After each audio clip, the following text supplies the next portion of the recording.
Cikal bakal pensyariatan ibadah Quran berawal dari peristiwa Nabi Ibrahim yang hendak menyembelih putranya Ismail alaihissalam. Kala itu Nabi Ibrahim alaihissalam ikhlas menyanggupi perintah Allah sebagai bentuk pasrahan dan kepatuhan total kepadanya. Perintah itu diterima langsung melalui mimpinya, sebagaimana disebutkan dalam Al-Quran. Falamma balagha ma'ahu as-sa'ya qala ya bunayya inni ara fil manam anni adbahuka fanzur madza tara qala ya abati if'al ma tu'mar satajidni insyaallah minas sabirin. Ketika anak itu sampai pada umur ia sanggup bekerja bersamanya, ia Ibrahim berkata, wahai anakku, sesungguhnya aku bermimpi bahwa aku menyembelihmu.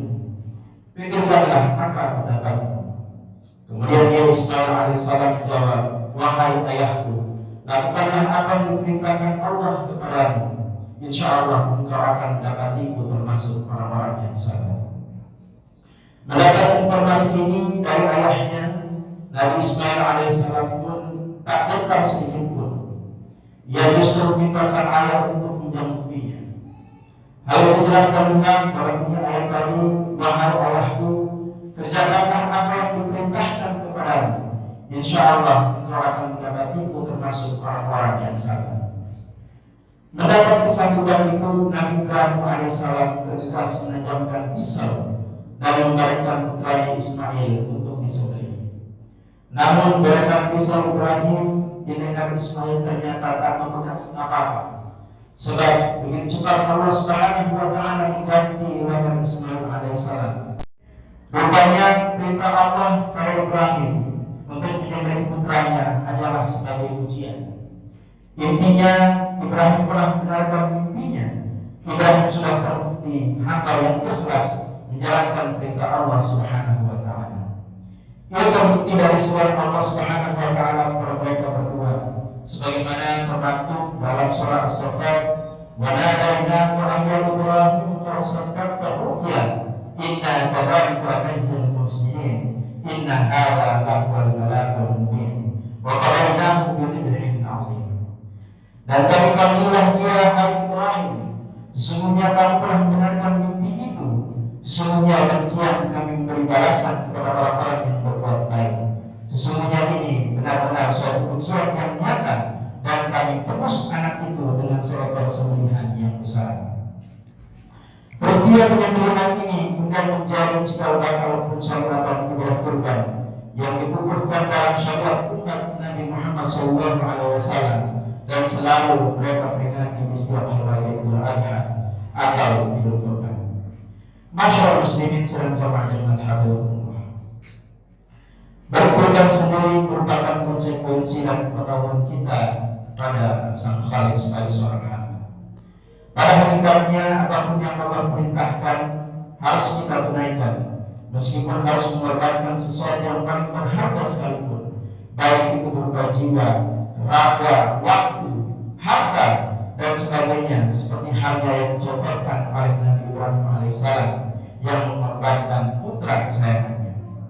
Secara spesifik, ibadah kurban sendiri didasarkan pada firman Allah Subhanahu wa Ta'ala dalam Al-Quran, inna a'tainakal kautsar fasholli li rabbika wanhar inna syani'aka huwal abtar. Sungguh kami telah memberimu Muhammad nikmat yang begitu banyak, maka salatlah untuk Tuhanmu dan berkurbanlah. Sesungguhnya orang yang membencimu adalah orang yang terputus dari rahmat Allah. Berdasarkan ayat ini, mazhab Syafi'i menetapkan hukum kurban sebagai sunnah muakkad, sementara mazhab yang lain ada yang menetapkan hukum wajib, terlebih bagi mereka yang berkecukupan sesuai dengan bunyi hadis, man kana lahu sa'atun wa lam yudhi fala yaqrabanna musallana. Barang siapa yang berkelapangan harta namun tidak mau berkurban, maka jangan sekali-kali mendekati tempat salat kami. Hadis riwayat Ibnu Majah. Namun ada pula di antara ulama mazhab Syafi'i yang menarik hukum sunnah muakkad kepada sunnah kifayah. Artinya bahwa jika ada beberapa orang dalam satu keluarga, maka cukup perwakili atau terpenuhi status sunnahnya jika ada salah seorang dari mereka yang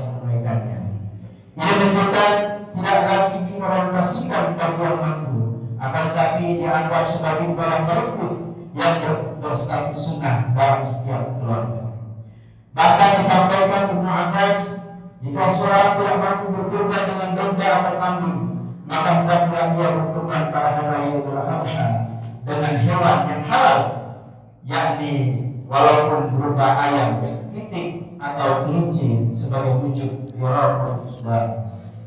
Hadirin sidang jamaah Jumat rahimahullah. Hukum sunnah dan wajib memberi pengertian dua hal. Yang pertama, ibadah kurban merupakan ibadah penting. Bahkan dalam hadis dijelaskan bahwa amalan yang paling bagus dilakukan pada saat hari raya Idul Adha adalah qira'atul dam atau menyembelih hewan kurban.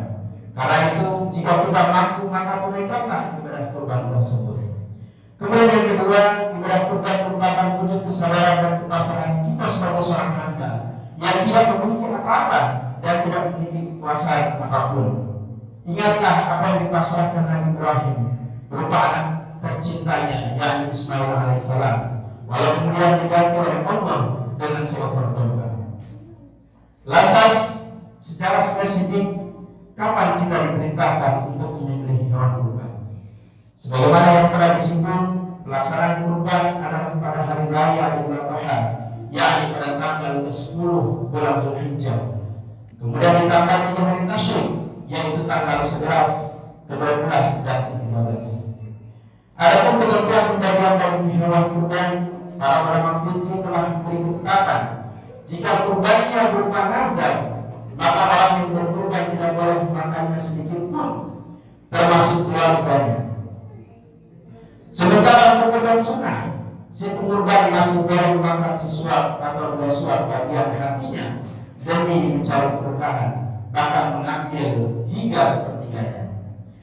Hal ini dilakukan demi itaba'a Rasul atau mengikuti Rasulullah SAW, sekaligus tafa'ul atas para penduduk surga, sebab hidangan pertama yang diberikan kepada mereka adalah hatinya. Meski status kurbannya sunnah dan si kurban boleh mengambil hingga sepertiganya, tetapi menyedekahkan dan menghadiahkan seluruhnya tentu lebih baik. Tujuannya ini adalah supaya lebih menunjukkan rasa ikhlas kita dan pengorbanan total kita dalam berkurban. Namun yang diniatkan dalam kurban adalah kita membersihkan sifat-sifat kehewanan yang ada di dalam diri kita, menjauhkan sifat pikir, meraih kesucian jiwa, serta memperindahnya dengan sifat-sifat terpuji. Lagi pula yang sampai kepada Allah Subhanahu wa Ta'ala dalam berkurban bukanlah dagingnya, akan tetapi melainkan ketakwaannya. Sebagaimana firman Allah Subhanahu wa Ta'ala, la yanalu Allaha luhumuha wa la dima'uha walakin yanalu taqwa minkum kadzalika sakhkharaha lakum litukabbirullaha 'ala ma hadakum wa basyiril muhsinin. Daging hewan kurban dan darahnya itu sekali-kali tidak akan sampai kepada Allah Subhanahu wa Ta'ala, akan tetapi yang sampai kepadanya adalah ketakwaan darimu. Hadirin sidang jamaah Jumat rahimahullah, semoga kita semua termasuk orang-orang yang Allah perintahkan, termasuk perintah berkurban dengan harta kita mampu menunaikannya. Mari bersiap menyambut perintah kurban pada waktunya. Sesungguhnya dalam berkurban kita tidak akan pernah rugi dengan kurban. Kita terlepas dari sifat kikir dan jauh dari sifat-sifat kehewanan. Sesungguhnya Allah Subhanahu wa Ta'ala pasti sudah menyiapkan balasan dan keberkahan bagi siapapun yang menjalankan perintah-perintahnya. Semoga kita semua termasuk di dalam golongan-golongannya. Amin ya rabbal alamin. Barakallahu li wa lakum fil Qur'anil azim wa nafa'ani wa iyyakum fihi min al-ayati wa dhikril hakim wa taqabbalallahu minna tilawatahu innahu huwal ghafurur rahim.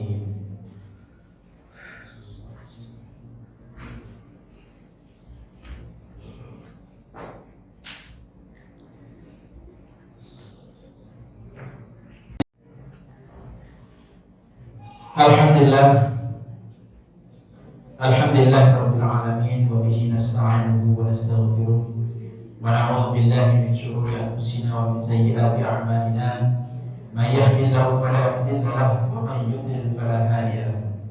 Nashhadu an la ilaha illallah wahdahu la syarika lahu wa nashhadu anna Muhammadan 'abduhu wa rasuluh. Allahumma shalli wa sallim wa barik ala sayyidina Muhammadin wa ala alihi wa sahbihi wa sallim tasliman katsiran. Amma ba'd. Qala Allah Ta'ala fi kitabihil karim, أعوذ بالله من الشيطان الرجيم. إن الله وملائكته يصلون على النبي يا أيها الذين آمنوا صلوا عليه وسلموا تسليما.